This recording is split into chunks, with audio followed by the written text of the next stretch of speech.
Hey everybody, this is D Hunter, bringing another action figure review.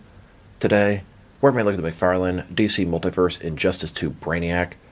This is the first Brainiac they've made in the Multiverse line, and I would prefer one from the comics, but this one is close enough. He can definitely be fudged into a comic display. We need more Superman rogues. I pre-ordered this guy for the McFarlane toy store, and it seemed to take forever, but it finally arrived today. So let's take a look at the packaging. As you can see at the top, 22 moving parts, McFarlane toys, ages 12 plus, DC Multiverse Brainiac. Here he is in the package. He has, it looks like 4 tentacles, display stand, and a collector's card. One side of the package, Brainiac from Injustice 2. Other side, Brainiac at the bottom. Got a bunch of credits, and there's his barcode, if that helps anybody. And on the back side, here's Brainiac. So with no further ado, let's open him up. Alright, now that this figure out of the package, here he is with all his accessories laid out. He comes with a display stand, a collector's card, and then 4 tentacles. But before we take a look at those, let's talk about and check out the actual figure. So this is Brainiac, a super intelligent android or cyborg from the planet Colo. He's obsessed with collecting all knowledge in the known universe. He travels the galaxy and shrinks cities or planets to bottle size for preservation aboard his skull-shaped spaceship. He's not intending to be a bad guy, but his thirst for knowledge has sort of turned him into that. So let's take a look. Starting with his head here, he's got the signature green skin, all that stuff around his head, enhancing his brain, I guess. He's a big, bulky, armored figure. Shoulders are huge. The armored suit is giant, very massive. It looks robotic. Could use a metallic paint job, though. The gray is a little bit sort of flat or dull. Looks like double-jointed elbows, double-jointed knees. It does look good, and this guy's going to be able to fudge in as sort of a comic Brainiac, if that's your thing.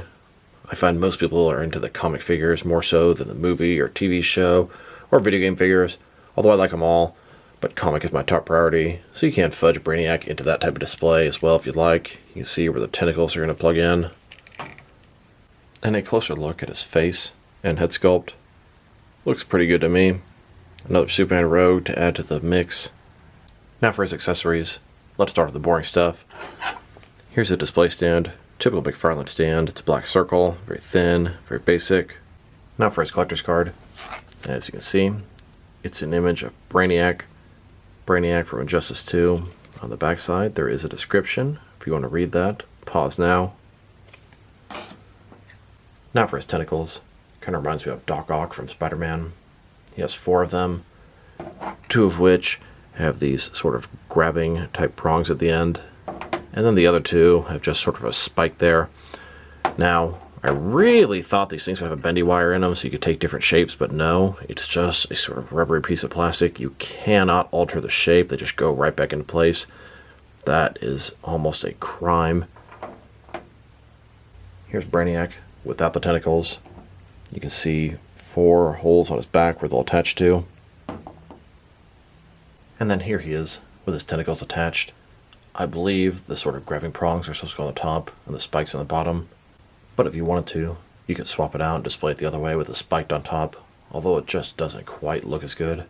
Now that we've taken a pretty good look at both the figure and his accessories, now for his height. And he's pretty tall. From bottom to the top of his head, staying about 7.4 inches tall. Going to translate to just under 19 centimeters. Now for his articulation. I took his tentacles off as they have absolutely no articulation. His head can rotate from side to side, up and down a pretty good amount. Tilt from side to side as well.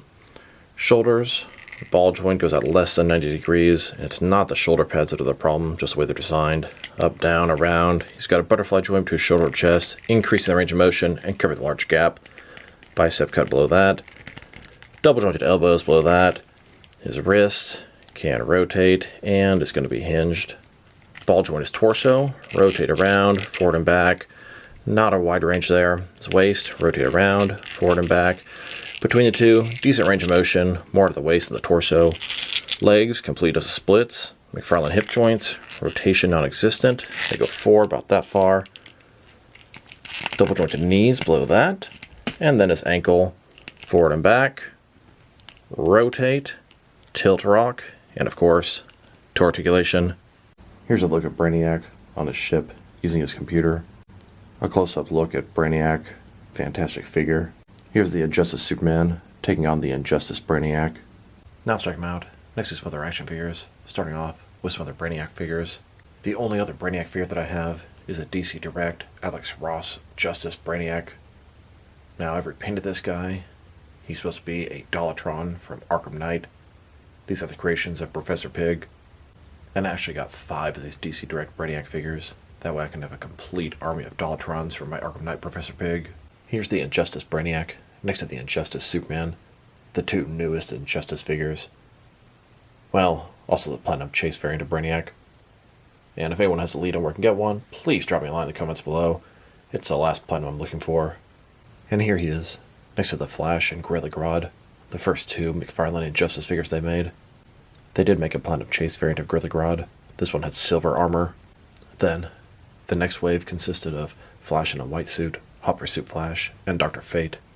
Dr. Fate also had a Platinum Chase variant, done in a lighter blue, more comic-accurate color scheme. And then the next wave had Green Arrow and the Reverse Flash. In this wave, Green Arrow also had a Platinum Chase variant, but it was one of those unpainted artist-proof figures, and I'm really happy McFarlane stopped doing those. And then the next wave, it was part of their DC Direct Page Puncher line. A little bit more expensive, but comes with an Injustice comic. We have Batman and Green Arrow. Then they made another DC Direct wave. This one had Supergirl and a 3rd version of Dr. Fate. And the most recent Injustice release is this Amazon exclusive Injustice 2 3-pack with Batman, Supergirl, and Dr. Fate. Supergirl and Dr. Fate are exactly the same as the single releases, which is very disappointing. And then Batman here, he's even worse. He has this ridiculously dumb yellow sort of paint scheme on the side. Here are all of the different characters McFarlane has made from Injustice 2.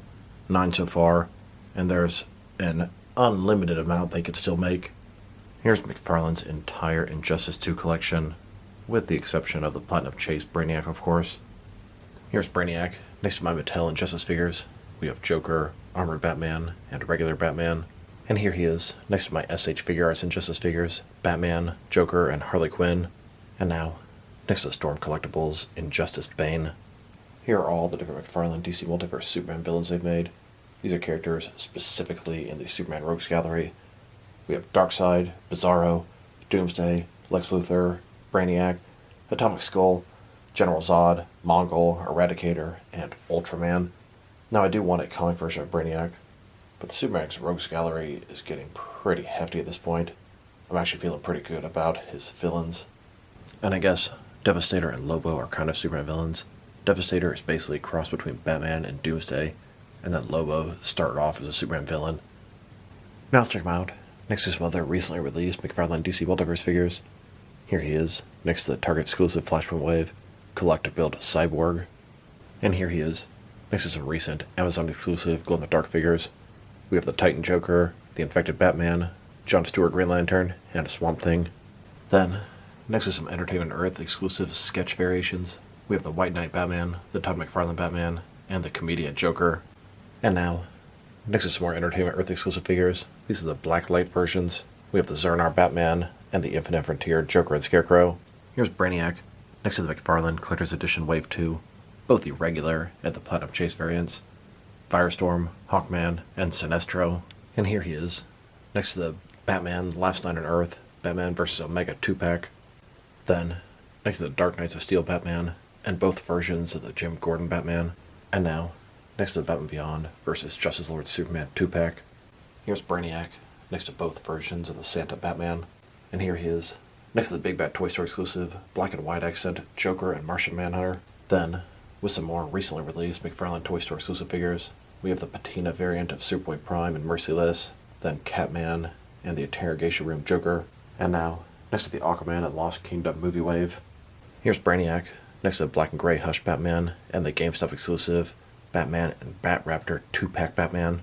And here he is, next to some recent Walmart exclusive figures. We have the Vampire Superman and Green Lantern, then Black Lightning and Captain Atom. Then, next to some Target exclusive figures, we have both versions of the Rebirth Supergirl, Sinestro Corps Batman, and Ted Kord Blue Beetle. And now, next to the Amazon exclusive Rebirth Batman, Batwoman, and Clayface 3-pack. And finally, next to the Amazon exclusive Atomic Skull vs. Superman 2-pack. Now let's check them out, next to some action figures from different various companies, so we can see how he fits in both scale and style-wise in case you know which lines you can mix them with. Since these are McFarlane toy, they're typically the 7-inch scale. I'm going to start with my comparisons with some of the larger action figure lines I collect and work my smaller. But first, let's check them out with some of his McFarlane Toys brothers. In front of you are 5 different action figure lines, all from McFarlane Toys, all 7-inch scale. And now, next to some Jack specific and some DST or Diamond Select toys, here's Brainiac next to the knife that I used to open this figure. And here he is next to some DC Direct and some NECA figures. Then, with both some Mattel and some Jazzwares wrestling figures. Then, with some Mezco and some Mattel DC figures. And now, with some Mafex and some Hasbro Marvel Legends. And finally, next to some SH figure arts and some Jazzwares Fortnite figures. So overall, it's a very nice figure. Here are my complaints. He's a little bit big and bulky, and the articulation is a little bit clunky and limited, but that's kind of expected with this type of figure. Not really a big complaint. The biggest complaint I would have is his tentacles. I cannot believe they don't have a bendy wire in them. They are completely stuck in this one pose, and that can be really inconvenient if you're trying to do anything besides just having them sort of there. Yes, you can remove them altogether, and that's a nice option, but my word, if they could have just given a bendy wire, they would be outstanding. The figure himself looks fantastic. Sculpt and paint job. Articulation, a little clunky. Accessories, the tentacles are great, but they just can't hold a pose, and that sucks. If I were to rate this guy, I might give him an 8 out of 10, but the tentacles are going to push him down to a full 7. So this is D Hunter. Thank you guys for watching this video. If you liked the video, press like below. If you have anything you want to say with the video, add it to the comment section. If you want to see additional action figure reviews from me, press subscribe. I do appreciate when you do that. Once again, this is D Hunter. Thank you guys for watching this video, and I will talk to you guys real soon.